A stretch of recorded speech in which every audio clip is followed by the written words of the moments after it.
Okay, so if you found carpet beetles, it means their larvae are nearby. The adult carpet beetles are not the problem. It's the larvae, the little worm-like creatures that cause the most damage. These little worms are part of the carpet beetle life cycle, and they get into our homes and munch on our fabrics.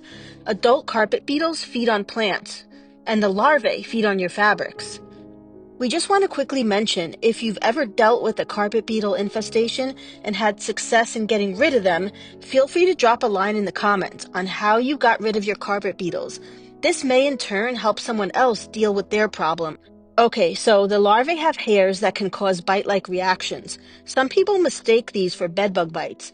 The little hairs get into our bed sheets and sofas and in turn can cause reactions on our skin.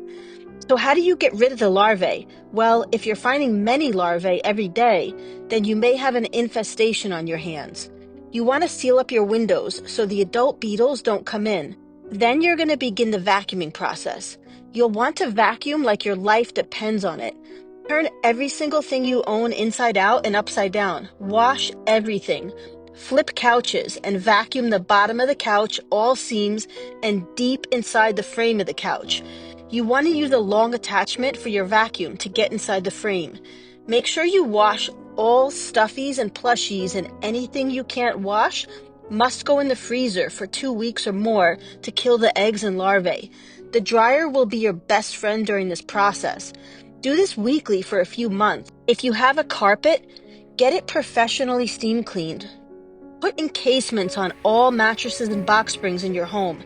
Doing this will minimize hiding spots and reduce things they can feed on.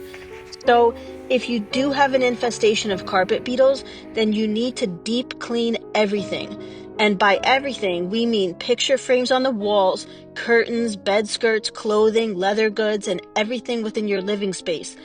For more tips on getting rid of unwanted pests, please like and subscribe to our channel. We're here to help.